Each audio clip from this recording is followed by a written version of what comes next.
above and beyond, and like I would forever be thankful. The way that they treated us was wonderful. And then Luckett Vineyards with Luckett. Yeah. You did the photo booth. Did the photo booth. In the phone booth, yeah. Benjamin Bridge, and you know, and then a couple local restaurants. What's his name? It's still the he was the winemaker at Luckett. What's his last name? Jillian's his wife. She used to be the marketing head at Benjamin Bridge. Can't remember his name, but he was one of the first ones to do the buried wine. You know, they put the wines underground. Okay. Mm-hmm. Yeah. Interesting. Yeah, that was fun. Those are fun days. Yeah. So I have to ask. Yes. I'm not asking you to identify a country specifically because that's that'd be fine. like asking you which one of your children is the favorite. Yes. What region of the world is your going to 46 countries? What do you have a region of the world that you really enjoy more than others, like the Mediterranean or? If I can go, if I had money was no object, I'd be in South Africa. South Africa, okay. I mean, it's stunning wines, scenery's great, people are great, but my husband and I are going to be retired in Spain. In Spain. Yeah, we actually just put down payment. We're actually building a condo there. Oh, very nice. Yeah, just Yeah. because we go so often, and we just took Alex and his wife there for the first time, and they're already making plans to head back because he's got the bug now. What part of Spain? In the Rioja region, so central. It's not a big area. It's probably just outside of Madrid, but it is the heart of where all the blends became famous, and it's a decent enough sized city that it's not overwhelming. But we can travel to like an hour and a half to San Sebastian, which is one of the big food capitals of Spain, to Barcelona, we can go for a weekend to Bordeaux if we want. Like it's not really good. Yeah. So you don't have to clean the sidewalk of snow in the wintertime there. No, they do get colder weather, but not near what we do here for sure. I'd love to go to Spain someday. It's on my list. It's such a difference between north and south, east, west, like the Moorish influence in the south. Like it's a whole nother. At one time, it was a whole nother country. Yeah, it was. Yeah. You should. Pardon me? You should. I know I should. You should. Get your knee healed up and You just got to sell lots of wine. I'm trying to plan their next trip so that they do the south of Portugal, and then they can still because from here you can go into Seville for the day, so you can do both at the same time, right? Yeah. So I'll just send you his itinerary. I was already looking at it. Flights to go to the Algarves from Toronto, it was $5.91 round trip. Yeah. Per person. Really? Yeah. It'd be more expensive for you to fly to Vancouver. Yeah, exactly. So that's why I was like, we were looking at Italy, France, and it's $1,200-$1,300 to go like just to Paris or Rome to land there, and then as opposed to going to southern part of Portugal, it's $5.91 each round trip. That's great. So it's like might as well take advantage of that. And once you land, I'll get you anywhere else you have to go. Well, I'll leave you to it. Thank you. It was lovely meeting with you. Nice to meet you Nice to both. meet you. And thank you very much for your support. It's important. Anytime. It's easy wine to sell. I love it. All right, enjoy. Thank you. Wonderful. All right. So I see the recording. Is this? It's all raw footage, and Okay, raw footage. I'm gonna pull out whatever we need and make a little video out of it. Yep. Perfect. You Because don't have- my following question was, right now doing a tasting more like an exploration of what you like. These are some of my favorites whites. Also the new releases. 22 hasn't been released. The Viognier, Sauv Blanc and Viognier. These just got released, and this one is wild. It's pretty cool. We like wild. Yeah. So I think what the plan is that we're just doing a quick little tasting, Yeah. showcase stuff, things that we're featuring for that Thursday event of what we're doing. The clips I'll pull out for the promotion for that. Okay. And then for future stuff, when he's back here in July, and he's picking up for restock for the rest of the summer, then we can start experimenting with some of your new releases, and then I'll already have the footage for those. Beautiful. And I didn't mention to my dad, Doug, that you were working with Consummate. He would have enjoyed, because Elia worked with us for 10 years. Yeah, he was I'll mention it. Cool. All right, so do some aromatic whites. Yes. We'll touch the white cab sauve as well. It's got a little bit of a hue on it. And then we'll roll with the reds. Cab Franc, Reserve Cab Franc, yeah. We'll get there. Wonderful. So starting off, a little bit of bubbles to refresh the palate before moving to the aromatic whites. So, Is that on my left? It looks like it. yes. Yeah, we're moving left to right. Premier Cuvée, equal blend Chardonnay, Pinot Noir, extended lees aging, minimum of 4 years on this wine. Fruit sourced all within the Creek Shore sub-appellation. A combination of fruit from our home farm as well as just down the road, about 5 minutes away. Looking to maintain the freshness on this wine, but also providing a little bit of structure with the extended lees aging. So getting more of the toasty brioche notes with that kind of focus of acidity. It's always been one of our favorites. Yeah, we flew up the last batch that we got. We flew through it. It was gone like very fast. Yeah, everyone loves it. Yeah. Fresh, bright texture, and showcasing what Canada does well. Right? Ontario sparklings can compete nationally or internationally. Excuse me. I don't think we don't have a sparkling festival or sparkling here in Australia, right? We do like Chardonnays, they do all these nice stuff, VQAs, they do all this, but we don't have like a big bubble sparkling. No, Saw that we big should have a big. Saw that big bubbles, rosé party thing. Yeah. That's You can happening. you can say that you thought of it. You guys are doing that rosé thing. That we just Oh, announced the it. rosé disco? Disco, No, yeah. we're You're not. not a We're part of not that? doing it. But we No. were approached to do it. Yeah. And, considered it. It looks cool. It looks fun. We have quite a bit of programming for this summer. Staffing. Yeah. Staffing. And there's just so many things you can do in a day. Yeah, exactly. We're focusing on property, and then we have a few offsite events as well. I didn't even hear about it until like we were here, and now my ads, like every time I scroll on Instagram, it's like coming up multiple times now. So Yeah. We're being targeted. yes. Yeah. Sauvignon Blanc. Yeah. Sauvignon Blanc. Sauvignon Blanc.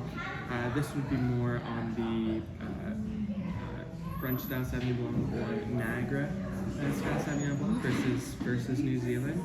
Getting a lot more citrus versus kind of a grassy gooseberry spectrum of Sauvignon Blanc. Low residual sugar, about 2-3 grams year over year. Really looking to maintain that freshness and aromatic profile. This would be one of our top sellers on the property for By the Glass. Looking to maintain that fresh, crisp, bright, gulpable Sauvignon Blanc. Always a winner.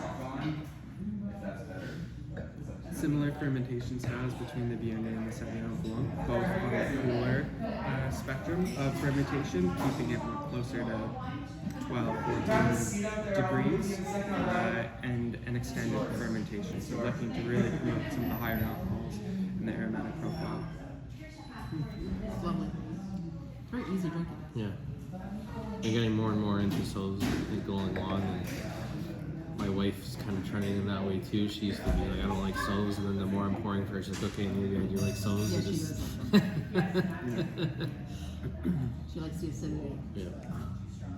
So at 13th Street, or Woody Farms, year over year we're between about 70% our own fruit versus sourced. All the fruit is sourced within about 15 minutes, depending on traffic. Farthest vineyard we source from would be Niagara Lakeshore, from a family friend of ours.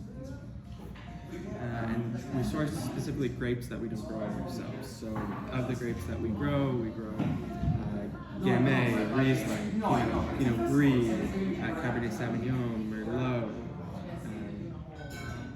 Those grapes grow well within our soil compositions and kind of microclimate. There's a few varietals like Syrah or Sauvignon Blanc, for example, that are a touch more winter sensitive, that in our particular location or our available land right now, it's not something that we have to plant. There's some cold spots that are planted right now, so we'll source. So when we're looking for grape allocation year over year, there will be a few varietals that, for the foreseeable future, we're lucky to develop those long-term relationships.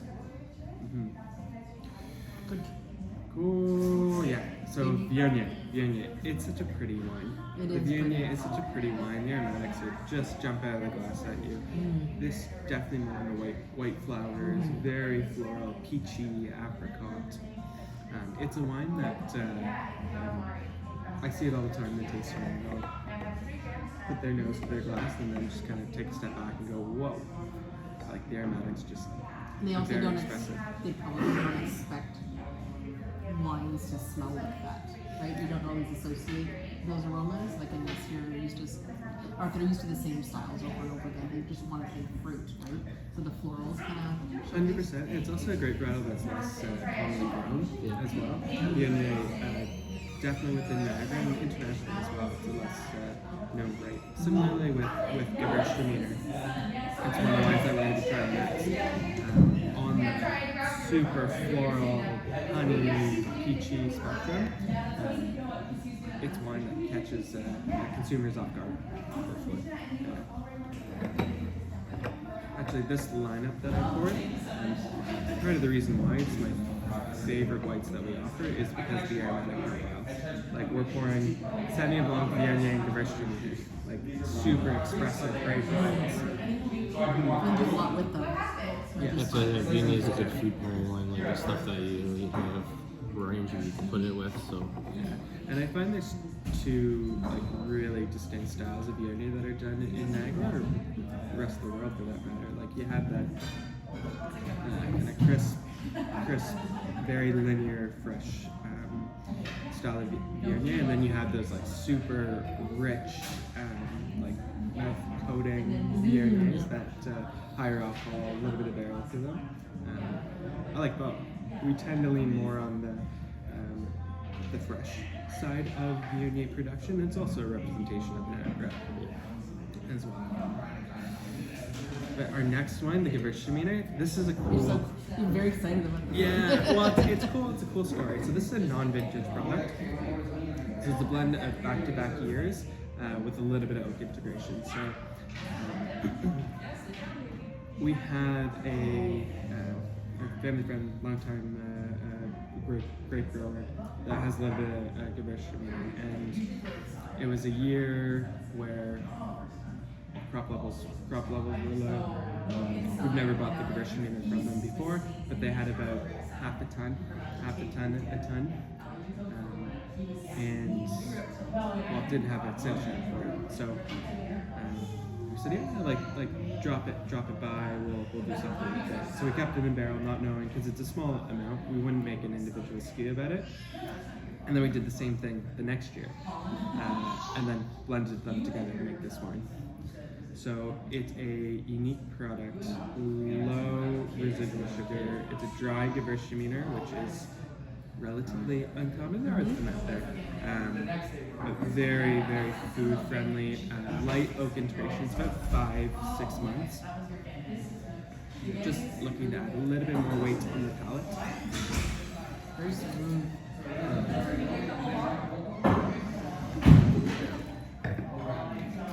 Usually I always find that when I'm tasting carts, my brain goes towards food and what I'm going to pair with it because like this I would drink on its own.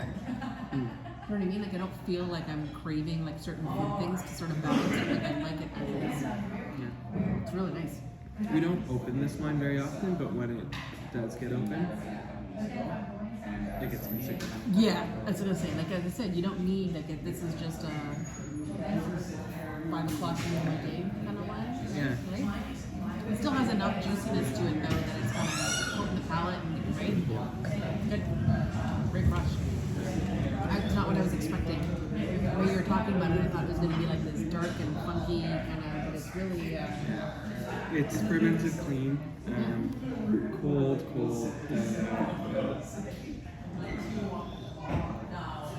stabilization, racked, very clean.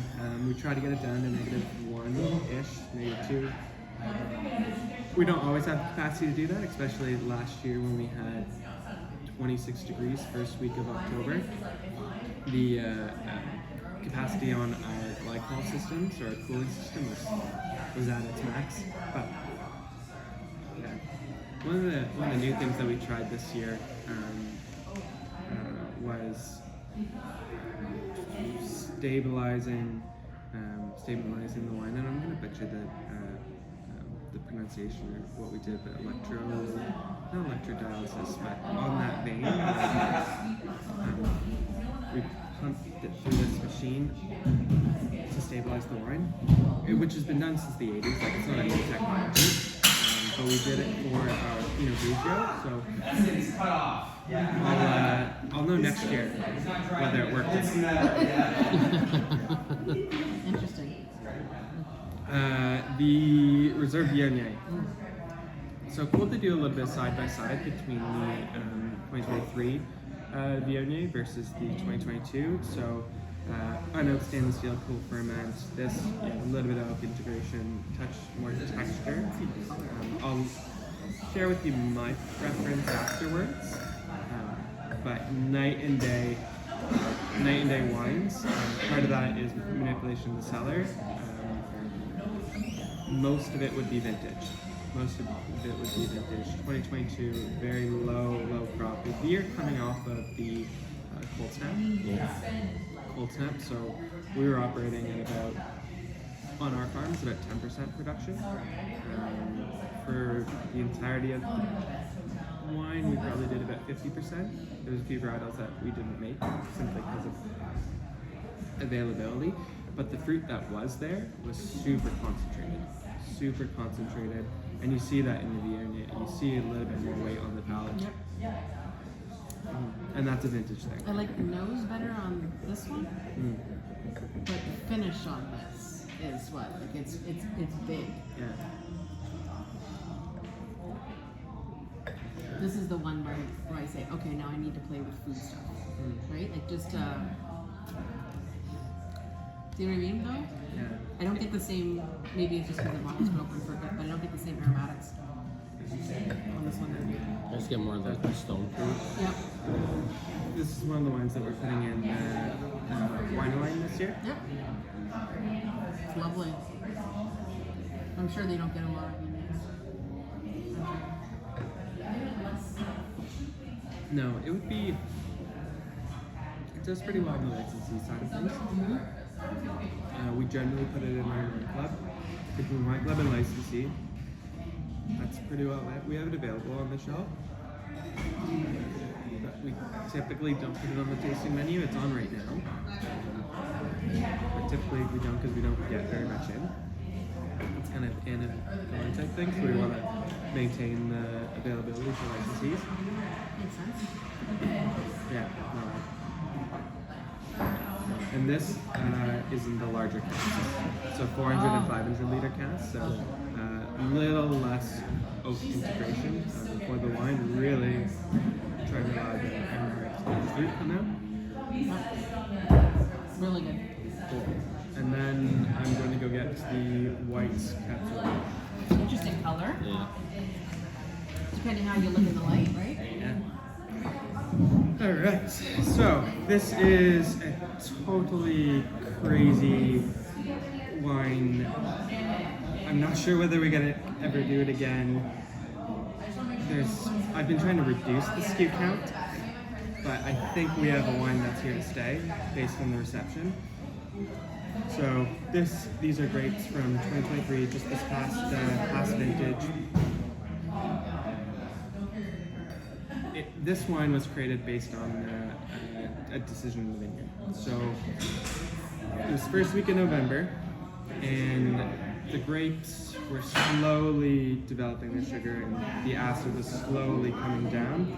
It was at about 20 bricks first week of November. So we had a decision to make. Either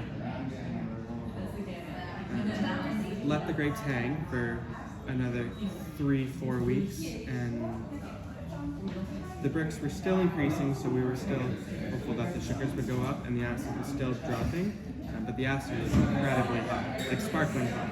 Like we're talking 10 grams or 10 TA. So that's about what we look for sparkling production, not red wine. So the decision was either let the grapes hang or pick. And 3-4 weeks in November, a lot can happen. So decision was made. Let's pick it. Let's create a rosé. It has the bricks. the acidity we can work with, and we'll do our thing. Grapes went right into press, no maceration, and what came out was a white, like no extraction, like a white juice. It almost looked like a white freezy. Like it was like a white freezy. There's a little bit of yellow in it, but it was like we had never seen anything like this. And when the acidity is that high, color doesn't extract into the juice. Yeah. So we went, oh, well let's see what we can do with this, and we treated it like a Sauvignon Blanc. So right in the tank, cold soak, clean rack, and there after the racking there was like a little bit kind of like this color to it, and we went, okay, what do we think about a white wine? So let's try it. So cool ferment, treated like a Sauvignon Blanc, and this is the product that we resulted in. It's like this crazy aromatic profile. It's interesting to hear you say like the process of it, because like we were just in Spain and got introduced to like white Tempranillo and how it was became a thing, and how it was a mutation, like on the grapes just essentially mutated while they were growing and turned white. That's why I was like, oh, is it because the grapes were white, but it's the juice that's a little bit different how this one turned out. But yeah, so it's there's 10 grams of residual sugar, but it tastes like there's 2. It's not what I was expecting. I wasn't expecting like that fruitiness. Yeah. Right. So it hasn't been released yet. Small batch. That's about 350 cases. So we're confirming for restaurants that pick it up. We'll confirm availability at the end of August, but after that, it's going to be sold. So we have about 50 cases pre-sold, and then our retail manager really wants it to hit the shelves, but I don't know whether it's going to make it. We'll see. But yeah, fun. I was gonna say we could be able to sell this. Fun, cool. We'd sell this for sure. Definitely know the type of customer coming in that would want this for sure. I love these things. Yeah. Right? It's fresh, bright, and we were looking at do we look to take more color out and make it like white, clear. And we did a few trials, and it stripped out too much of the aromatic profiles, too much of the fruit. So we left the color as it is, looking to maintain aromatic profile and ultimately flavor, right? It's got taste good. Yeah. Anything, we can make any red wine white, but at the end of the day, if there's no flavor, there's no point. No, I think you're gonna have a big winner. Yeah, so my goal of reducing SKU counts is, well, this isn't helping. Sorry, that's for me, that's all. Cool. Rosé, juicy, fruity, fresh. Expression Cabernet Rosé. We do 2 different styles of rosé. Light color, more Provence style rosé I did Brie, and then the Gamay, super fresh, crisp. And then we do this expression, juicy, fruity, dry. I tend to, I go back and forth between what I drink more. My younger brother. I remember when we did the video, that was one of your favorites the last time. Yeah, it is. Yeah. My younger brother really likes that one. I'm back and forth. I really like this bottle in particular. Like, I'm generally more of a Vin Green guy, but